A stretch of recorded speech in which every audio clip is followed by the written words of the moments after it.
और चलिए शैलेंद्र बने रहेंगे हमारे साथ। बढ़ते हैं आगे, भोपाल से एक और बड़ी खबर का रुख करेंगे जहां एमपी सरकार के लोन लेने पर शिकायत की गई है। लोन को लेकर इलेक्शन कमीशन में शिकायत दी गई है। दरअसल एडवोकेट प्रतीक भोसले ने आपत्ति जताई। शिवराज सरकार के लोन लेने पर शिकायत दी गई है।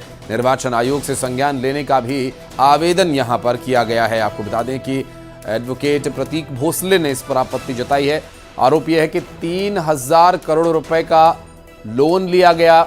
मॉडल कोड ऑफ कंडक्ट यानी आदर्श आचार संहिता लागू होने के बाद, जबकि आरोप यह भी है कि सरकार इस तरह लोन लेकर इन पैसों का इस्तेमाल चुनाव को प्रभावित करने के लिए कर सकती है।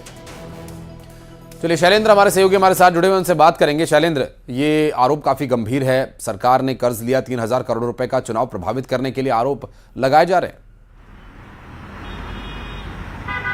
बिल्कुल। अगर आशीष, मध्य प्रदेश की अगर बात करूं तो मध्य प्रदेश निर्वाचन आयोग की तरफ से 9 तारीख को मध्य प्रदेश में आचार संहिता लागू कर दी गई थी। उसके बाद मध्य प्रदेश सरकार ने 23 तारीख को 1,000 करोड़ रुपए का और कल यानी 31 तारीख को 2,000 करोड़ रुपए का कर्ज लिया है। उसके पीछे मध्य प्रदेश सरकार ने तर्क दिया था कि मध्य प्रदेश में जो विकास के कार्य चल रहे हैं, चुनाव के दौरान वो काम ना रुके, इसलिए ये कर्ज लिया गया है। लेकिन चूंकि कर्ज लिया है और मध्य प्रदेश में चुनावी साल है, तो ऐसे में अब आरोप प्रत्यारोप का भी दौर शुरू हो गया है। वकील है, उन्होंने बाकायदा निर्वाचन आयोग में शिकायत की और उस बात का उल्लेख किया है कि कुछ दिन पहले केंद्रीय गृह मंत्री अमित शाह जब मध्य प्रदेश के दौरे पर आए थे तो उन्होंने साफ कहा था कि आचार संहिता का ज्यादा ध्यान नहीं रखना है, बल्कि विकास कार्यों को और पार्टी को कैसे आगे बढ़ना है उस पर काम ज्यादा जरूरी है। तो ऐसे में उन्होंने हवाला दिया है कि केंद्रीय गृह मंत्री के बयान के बाद जो है मध्य प्रदेश सरकार आदर्श आचार संहिता का उल्लंघन कर रही है। उन्होंने कहा कि जो 3,000 करोड़ का कर्ज लिया है, इसको वोटर्स को प्रलोभन के लिए इसका इस्तेमाल हो सकता है। तो ऐसे में उन्होंने कहा है कि निर्वाचन आयोग को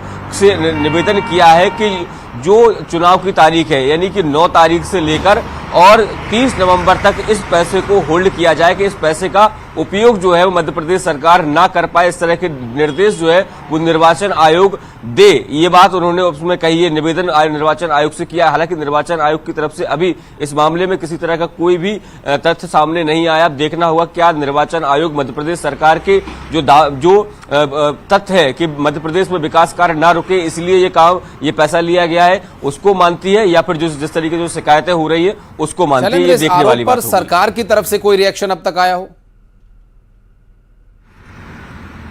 देखिए, अभी तक सरकार की तरफ से किसी तरह का कोई रिएक्शन नहीं आया, लेकिन इसी रिएक्शन से जुड़ा हुआ एक मैं आपको वाकया बताता हूं कि जिस तरीके से लाडली बहना योजना मध्य प्रदेश में चल रही है और उसकी किस्त जो है 10 तारीख को बहनों के खाते में डाली जानी है। लेकिन इसको लेकर कांग्रेस ने निर्वाचन आयोग में शिकायत की थी कि जो 1 करोड़ 25 लाख बहनों को ये पैसा डाला जाएगा, ये सीधे तौर पर महिला वोटर्स को प्रलोभन का जो आरोप है वो कांग्रेस की तरफ से लगाया गया था। जब कांग्रेस की तरफ से आरोप लगाया गया तो उसके बाद महिला बाल विकास ने इस पूरे मामले में निर्वाचन आयोग को पत्र लिखा है और उनसे जब पूछा है कि क्या वह निर्वाचन आयोग इस बात की अनुमति देगा कि जब मध्य प्रदेश में आचार संहिता लगी है तो ऐसे में क्या यह राशि महिलाओं के खाते में ट्रांसफर की जा सकती है या नहीं। तो इस बात से ये पता चलता है कि जो पैसा ट्रांसफर होना उस सब को लेकर निर्वाचन आयोग जो है वो उसकी भी नजर है और जो संबंधित विभाग है वो भी निर्वाचन आयोग से पूछकर ही सारे काम कर रहे हैं। बिल्कुल, लेकिन जो कई एग्जाम्स रोक दिए गए, चुनाव प्रभावित ना हो इसकी वजह से निर्वाचन आयोग ने ऐसे कई फैसले लिए हैं।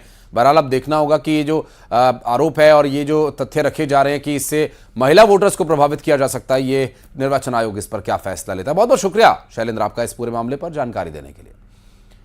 चलिए बढ़ते हैं आगे और मध्य प्रदेश में चुनाव से जुड़ी खबरों पर आगे बढ़ेंगे और बताते चले कि निर्वाचन आयोग ने निर्देश जारी किया एग्जिट पोल और उनके प्रसारण पर।